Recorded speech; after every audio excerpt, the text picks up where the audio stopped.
ಇದ್ರು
ಆತನು ಆ ಕೆರೆಯ ದಡದಲ್ಲಿದ್ದ 2 ದೋಣಿಗಳನ್ನು ಕಂಡನು.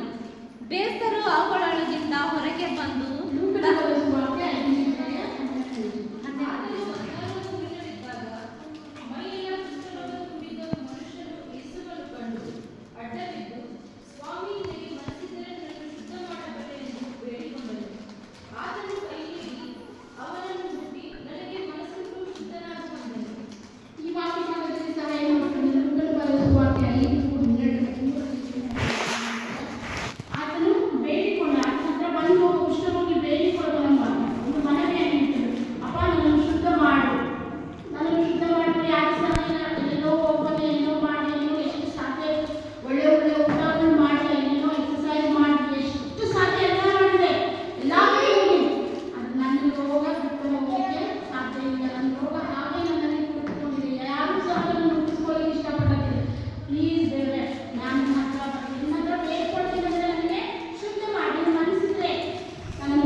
ಹತ್ತಿರಕ್ಕೆ ಕರೆದು ಆಕೆಗೆ, ಅಮ್ಮ, ನಿನಗೆ ರೋಗ ಬಿಡುಗಡೆ ಆಯಿತು ಎಂದು ಹೇಳಿ ಆಕೆ ಮೇಲೆ ತನ್ನ ಕೈಗಳನ್ನಿಟ್ಟನು.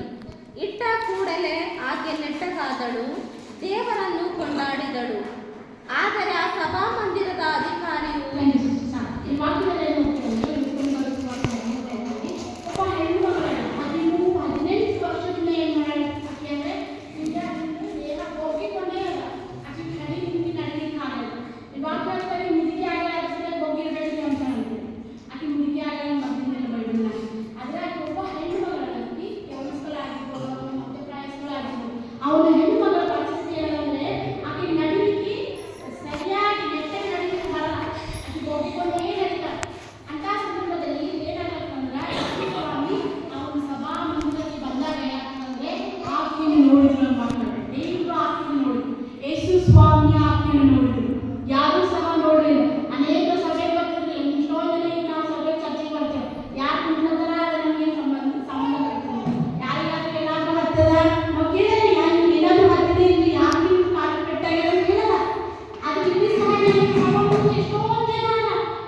ಸರಿಯಾಗೋದನ್ನ ಹೀಗೆ ಹೇಳ್ತೇನೆ, ನಮ್ಮ ಸಾಲದಲ್ಲೇ ಹೇಳ್ತೇನೆ ಅನ್ನುವಂಥದ್ದು ಪ್ರತಿಯೊಂದು ದುಃಖಗಳು ಯೇಸು ಸ್ವಾಮಿ ನೋಡುವ ಆತನಾಗಿದ್ದಾನೆ. ಅದನ್ನ ಒಂದೇ ಹೇಳ್ತಾನೆ, ನನ್ನ ನಿನ್ನನ್ನು ಬಿಡುಗಡೆ ಮಾಡ್ತೇನೆ. ಎಷ್ಟೋ ವರ್ಷದಿಂದ ಇದೆಯಾಗಿ ಅದೇ ನಮ್ಮಲ್ಲಿ ಹಳೆಯ ಮನೆಯಲ್ಲಿ ಬಂದಿದ್ದಲ್ಲ, ಹೊಸ ಅದೇ ಮನೆಯಲ್ಲಿ ಅಂತ ಹೇಳ್ತಾರೆ. ಹೊಸ ಮನೆ ತೆಗೆದುಕೊಳ್ಳುವಂಥ ನಿರೀಕ್ಷೆ ಇಲ್ಲ. ಅದೇ ಸಾಲದಲ್ಲಿ, ಅದೇ ಬೈಕ್ ಸಾಲ, ಅದೇ ಕಾರ್, ಇನ್ನೂ ವಿಧವಾದಂತಹ ಕಷ್ಟದಲ್ಲಿ ನಾವು ಹಿಡಿದೆವು. ಮತ್ತೆ ಇನ್ನೊಂದು ಹೊಸ ಯೋಚನೆ ಏನ್ ಮಾಡಿದ್ರೆ ಮನ ಸಾಲವು ಮೈತು ಮಾಡ್ತಾರೆ. ಎಷ್ಟೊಂದು ಸಾಲ, ಎಷ್ಟೊಂದು ಚಿಂತೆ ಅವ, ಬೇರೆದೇನು ಆಶೀರ್ವಾದ ಇದೆ, ಇದೇ ಲೈಫ್ ಇದೆ ನಮ್ಮದು. ಅದು ದೇವರು ಹೇಳುವಂಥದ್ದೇನೆಂದ್ರೆ, ನಾನು ನಿಮಗೆ ಬಿಡುಗಡೆ ಕೊಡ್ತೇನೆ. ಎಷ್ಟೋ ವರ್ಷದಿಂದ ನೀವು ಬಳಲುತ್ತಿರಲಿಲ್ಲ, ಎಷ್ಟೋ ವರ್ಷದಿಂದ ನೀವು ಕಣ್ಣೀರಿನಲ್ಲಿದೆಯಲ್ಲ, ನಾನು ಬಿಡುಗಡೆ ಕೊಡ್ತೇನೆ ಅಂತ ಹೇಳಿ ಯಾರೂ ಸಹ ಬರಬೇಕಿಲ್ಲ. ಅದಕ್ಕೆ ಇವತ್ತು ದೇವರು ಒಂದೇ ಹೇಳ್ತಾರೆ, ಆತನ ಹತ್ರ ನಾವು ಬರಬೇಕು. ಒಂದು ಪುಸ್ತಕವಾಗಿ ಏನು ಮಾಡ್ತಾ ಬೈಬಲ್ ಆತನ ಹತ್ರ ಬಂದು, ಯೇಸು ಸ್ವಾಮಿ ಹತ್ರ ಬಂದು ಬಂದ ನಂತರ ಅಡ್ಡಬೇಕು ಕೇಳಿಕೊಂಡು, ಅಪ್ಪ ನಿಮ್ಗೆ ಸ್ವಸ್ಥ ಮಾಡಿ, ನಿಮ್ಮ ಮನಸ್ಸಲ್ಲಿ ನಾನು ಸ್ವಸ್ಥ ಆಗ್ತೆ ಅಂತೇಳಿ ಬೇಡಿ ಕೇಳಿ ಯೇಸು ಸ್ವಾಮಿ ಒಂದೇ ಏನು ಮಾಡಿದ್ರು, ನನ್ನ ಕೈಯನ್ನು ನೀಡಿ ಸ್ವಸ್ಥಪಡಿಸಿದ್ರು ಅಂತ ಮಾಡ್ತಾರೆ. ಅಂದರೆ ಯೇಸು ಸ್ವಾಮಿ ಹತ್ರ ನಾನು ಬರುವಾಗ ನನಗೆ ಏನಾಗ್ತದೆ, ನನ್ನ ರೋಗಗಳು, ನನ್ನ ಕಾಯಿಲೆಗಳು ಬಿಟ್ಟು ಹೋಗ್ತದೆ, ಪ್ರತಿ ಅಂಧಕಾರ ಶಕ್ತಿಗಳು ಬಿಟ್ಟು ಹೋಗ್ತವೆ. ಇದು ಸಾಧ್ಯ ಇಲ್ಲ ಅಂತ ಹೇಳುವಂಥದ್ದೆಲ್ಲವೂ ಯೇಸು ಸ್ವಾಮಿ ಸಾಧ್ಯ ಮಾಡ್ತಾರೆ. ಸಾಧ್ಯ ಇಲ್ಲ ಅಂದ್ರೆ ಸಾಧ್ಯ, ಡಾಕ್ಟರ್ಸ್ ಹೇಳ್ತಾರೆ ಸಾಧ್ಯ ಇದ್ರೆ ವೈದ್ಯರಿಗೆ ಕರ್ಕೊಂಡು ಹೋಗ್ಲಿ ಅಂತ. ನಮ್ಮ ಒಂದು ಪ್ರಾರ್ಥನಾ ಕೂಟದಲ್ಲಿ ಒಬ್ಬ ಸಹೋದರಿಯರು ಇರ್ತಾರೆ, ಅವ್ರ ಹೆಸರು ಸಂಜೀವಿನಿ ಅಂತ. ಅವರು ಸಾಕ್ಷಿ ಆಗ್ತಿದೆ. ಅವರು ಕಳೆದ ಲಾಸ್ಟ್ ಮಂತ್ ಅವರು ತಮ್ಮ ಹಸ್ಬೆಂಡ್ಗೆ ಹಾಸ್ಪಿಟಲ್ ಕರ್ಸ್ಕೊಂಡು ಬಂದು ಬ್ರೀತಿಂಗ್ ಪ್ರಾಬ್ಲಮ್ ಇದೆ ಅಂತ ಹೇಳಿದ್ರು. ಅವ್ರು ಬಂದಾಗ ನಮ್ಮ ಅನೇಕ ಮಕ್ಕಳು ಪ್ರಾರ್ಥನೆ ಮಾಡಿದ್ರು. ಸಭೆಯವರು ಹೇಳಿದ್ರು, ಡಾಕ್ಟರ್ಸ್ ಒಂದೇ ಹೇಳಿದ್ರು, ಈ ಮನೆಯಲ್ಲಿ ಹೆಂಗೆ ಕರ್ಕೊಂಡು ಬಂದು ನಾವು ಹೋಗಿಲ್ಲ, ಅವರು ಮಾಡೋದ್ರಿಂದ ಅವರು ಸಾಯೋದಾಗಿಲ್ಲ, ಸುಮ್ಮನೆ ಕರ್ಕೊಂಡು ಬಂದು ಬಿಲ್ ಜಾಸ್ತಿ ಮಾಡ್ಕೊಂಡು ಮಾಡೋದು ಏನದ, ಬ್ಯಾಡ್ ಹೋಗ್ರಿ ಅಂತ ಹೇಳಿದ್ರು ಹಾಸ್ಪಿಟಲ್. ಆದ್ರೆ ಆ ಒಂದು ಹೆಣ್ಮಕ್ಳಿಗೆ ಒಂದೇ ನಿರೀಕ್ಷೆ ಏನಂದ್ರೆ, ಯೇಸು ಸ್ವಾಮಿ ಸ್ವಸ್ಥ ಮಾಡ್ತಾರೆ, ನಾನು ಯೇಸು ಸ್ವಾಮಿ ನಂಬಿನಿ, ನನಗೆ ಸ್ವಸ್ಥ ಮಾಡ್ತಾರೆ. ಎಲ್ಲ ಹಾಸ್ಪಿಟಲ್ ಎಲ್ಲ ಓಡಾಡಿದ್ರು, ಈ ಹಾಸ್ಪಿಟಲ್ ಆ ಹಾಸ್ಪಿಟಲ್, ಹೈದರಾಬಾದ್ ಆ ಹಾಸ್ಪಿಟಲ್, ಈ ಹಾಸ್ಪಿಟಲ್, ಎಷ್ಟು ಓಡಾಡಿದ್ರು ಒಂದೇ ಹೇಳ್ತಾರೆ, ನಾವು ಬಿಡಲೇರು, ನಾವು ಒಳಗೂ ತಗೊಂಬಲ್ಲ ಈ ಪೇಷಂಟ್. ನೀವು ಸುಮ್ಮನೆ ಹೋಗಿದ್ದಾರೆ ಅಂತ ನಿರೀಕ್ಷೆ ಇರ್ಬೋದು, ಉಳಿಯಲ್ಲ ಮತ್ತು ನಾವು ಇವ್ರಿಗೆ ಸುಮ್ಮನೆ ಹಾಸ್ಪಿಟಲ್ ಟ್ರೀಟ್ಮೆಂಟ್ ಕೊಡಲ್ಲ ಅಂತ ಅಂದರೆ ಅಡ್ಡಿಯಂತ ಪ್ಲೀಸ್ ಏನಾರ ಮಾಡಿ, ಪ್ಲೀಸ್ ಏನಾರ ಮಾಡಿ, ನಿಮ್ಮ ಕಾಲಲ್ಲಿ ಗೊತ್ತಿಲ್ಲ ನಮ್ಮ ಹಸ್ಬೆಂಡಿಗೆ ಕೊಡಿ. ಲಾಸ್ಟ್ ಆಗಿ ಒಬ್ಬರು ಹಾಸ್ಪಿಟಲ್ದಲ್ಲಿ ಅವ್ರ ಹಸ್ಬೆಂಡನ್ನು ತೆಗೆದುಕೊಂಡ್ರೆ ನಾವು ನೋಡಿದ್ರೆ ಇಷ್ಟು ಕಡಿಮೆ ಅವ್ರು ಪ್ರೇರ್ ಮಾಡ್ತಿದ್ರು, ಡೈಲಿ ದೇವರೇ ನನ್ನ ಗಂಡನಿಗೆ ಸ್ವಸ್ಥ ಮಾಡೋದು ಪ್ರಾರ್ಥನೆ ಮಾಡಬೇಕಾದ್ರೆ ಅವ್ರಿಗೆ ಬಿಡುಗಡೆ ಉಂಟಾಗಿದೆ. ನಾವು ಈ ದಿನ ಅವರು ಆರಾಮಾಗಿ ಹೈದರಾಬಾದ್ ಬೀದರ್ ಬಂದರು ಅಂತ. ಎಷ್ಟು ಅದ್ಭುತ ದೇವರು ಅದ್ಭುತ ಮಾಡ್ಬಾರ್ದು. ಡಾಕ್ಟರ್ ಇದ್ದಾರೆ ಅಂತ ನಮ್ಗೆ ಹೇಳಿದ್ರು, ಆರಾಮೇ ಆಗಿ ಮನೆ ಮೇಲೆ ಸತ್ತೋದ್ರೆ ಅಂತ ಹೇಳಿದ್ರು. ದೇವರು ಸ್ವಸ್ಥ ಮಾಡೋದಕ್ಕೆ ಶಕ್ತನ ನಾನು ಮಾಡ್ತೇವೆ. ಅನೇಕ ಎಕ್ಸಾಂಪಲ್ ರೋಮಪುರದವರಿಗೆ ಬರೆದ ಪತ್ರಿಕೆ 10ನೇ ಅಧ್ಯಾಯ 11ನೇ ವಚನ ಓದ್ತೀವಿ.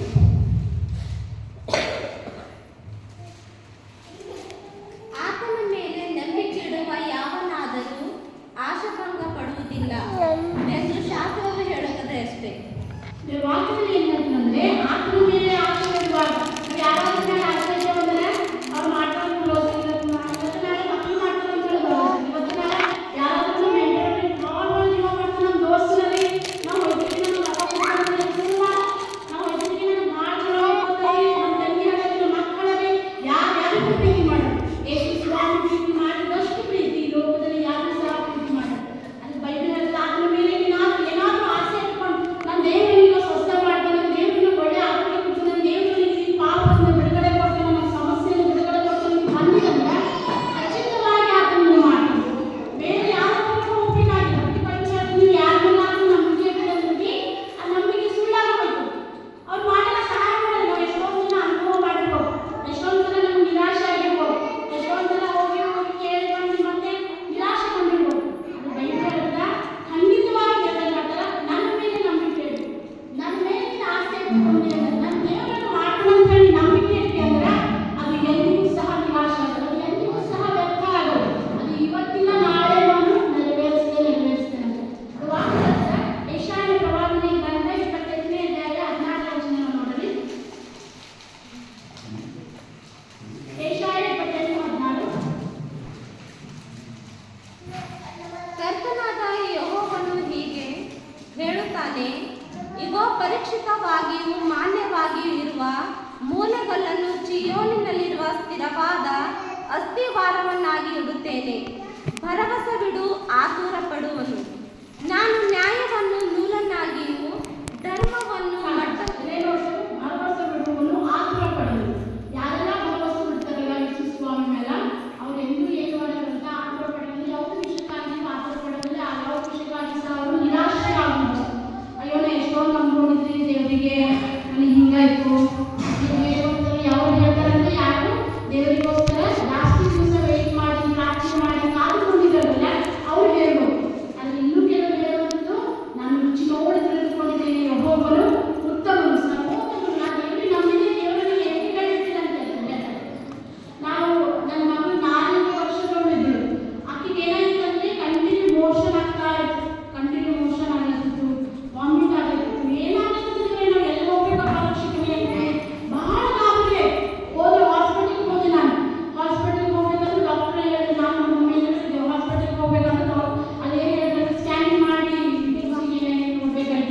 ಪಾಸ್ಟರ್ ನೀವು ಸತ್ತು ಹೋಗ್ಲಿಕ್ಕಿತ್ತಂದ್ರೆ ಜಿಂದ ಇಲ್ಲ ನೆಂಟಿ ಸತ್ತು ಹೋಗ್ಯಾಳ ತನ್ನ ಚರ್ಚೆ ಮುಂದೆ ಹಾಕಿದ್ದೆ ನಾನು ಅಂತ ಹೇಳಿದ್ರೆ ಪಾಸ್ಟರ್ ಅಂತ ನೀ ಮತ್ತೆ ಅಂತ ಹೇಳಿ ದೇವರು ಮೊದಲೇ ಹೇಳಿದ್ರು. ನಾ ಪ್ರಾರ್ಥನೆ ಮಾಡಿದೆ, ಈಗೂ ಸಹ ಪ್ರೇಯರ್ ಮಾಡ್ತೀನಿ. ನಿನ್ನ ಹೆಂಡತಿ ಹೇಳ್ತಾಳೆ, ನಿನ್ನ ಹೆಂಡತಿ ಹೇಳ್ತಾಳೆ, ನೀ ಏನು ಮಾಡು ಫಸ್ಟು ಸ್ವಲ್ಪ ನೀರು ತಂದ್ಬಿಡು. ನಿನ್ನ ಹೆಂಡತಿ ಒಂದು ಇದ್ರಾಗ ಹಾಲು ತಂದ್ಬಿಡು, ಬ್ರೆಡ್ ತಂದ್ಬಿಡು, ನಿನ್ನ ಹೆಂಡತಿ ತಿಂತಾಳೆ ಅಂತ ಹೇಳಿ ಪ್ರೇಯರ್ ಮಾಡಿದಂತ. ಪ್ರೇಯರ್ ಮಾಡಿದ್ರೆ ಮಾತ್ರ ಏನು ಜೀವ ಇಲ್ಲ, ಯಾರೇ ಜೀವ ಸತ್ತೋಗಿದ್ರೆ ಎದ್ದ ತಕ್ಷಣ ಎದುರುತ್ತಾಗಿ ಪ್ರಾರ್ಥನೆ ಮಾಡಿದ ತಕ್ಷಣ ಆಕೆಯಲ್ಲಿ ಆ ಜೀವ ಬಂತು.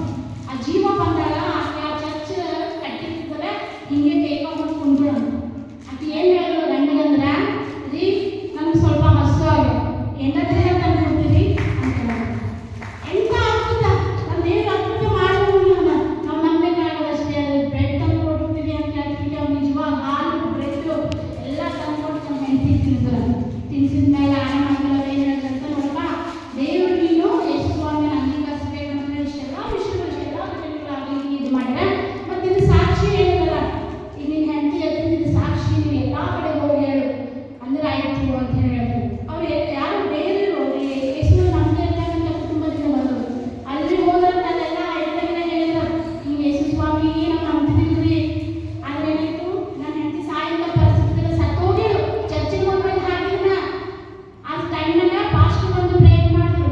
ಯೇಸು ಸ್ವಾಮಿ ನನ್ನದು ಹೆಂಡತಿ ಮುಟ್ಟಲ್ಲ, ನಾನು ಹೆಂಡತಿ ಜಿಂದ ಆಗಲ್ಲ ಅಂತ ಹೇಳಿದ್ರೆ ಎಷ್ಟೋ ಜನ ಏನು ಮಾಡೋದಂತ ಇವಾಗ ಸುಳ್ಳು ಹೇಳ್ತಾನೆ.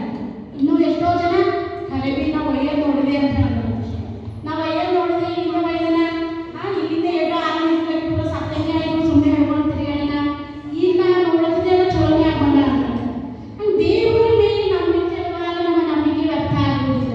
ದೇವರ ಮೇಲೆ ನಮ್ಮ ನಿರೀಕ್ಷೆ ಇಡುವಾಗ ನಮ್ಮ ನಿರೀಕ್ಷೆ ವೇಸ್ಟ್ ಆಗಲ್ಲ. ಬೇರೆ ಮೇಲೆ ಯಾರ ಮೇಲೆ ಸಹ ನಮ್ಮ ನಂಬಿಕೆ ಇಡುವಾಗ ನಮ್ಮ ನಂಬಿಕೆ ಕುಂದು ಹೋಗ್ತದೆ. ಇವರೆಲ್ಲ ಬೇರೆ ಡಾಕ್ಟರ್ ಬಲ್ಲ ಇದ್ದೀವಿ ಅಂತ ಒಬ್ಬರು ಭಾಳ ಪೈಸರಿದ್ರು ಅಥವಾ ಏನಾದರೂ ಹೊಲ ಮನೆ ಇದ್ರೆ ಇವ ಡಾಕ್ಟರ್ ಬಲ್ಲಿಂದ ನಾನು ಬೇರೆ ಡಾಕ್ಟರ್ ಬಲ್ಲ ಹೋಗ್ತೀನ ಅಲ್ಲ ಅಂತ ಹಾಗಲ್ಲ. ವಾಕ್ಯ ನೀವು ನನ್ನನ್ನು ನಂಬುವುದಾದರೆ ನನಗೆ ಸ್ವಸ್ಥತೆ ಅದ, ಪಾಪದಿಂದ ಬಿಡುಗಡೆ ಅದ, ರೋಗದಿಂದ ಪ್ರತಿಯೊಂದು ಕಷ್ಟದಿಂದ ಬಿಡುಗಡೆ ಅದ, ನಿನಗೆ ಆಶೀರ್ವಾದಗಳವ, ಧನ ಐಶ್ವರ್ಯಗಳವ, ನಿನಗೆ ಎಲ್ಲ ವಿಧವಾದಂತಹ ಆಶೀರ್ವಾದಗಳನ್ನು ನಾನು ಸೂಚಿಸ್ತೇನೆ ಅಂತ ಸ್ವಾಮಿ ಹೇಳ್ತಾರೆ. ಅದನ್ನು ಬಿಟ್ಟುಕೊಟ್ಟು ನಾವು ಏನು ಮಾಡ್ತೇವೆ, ಮನುಷ್ಯನ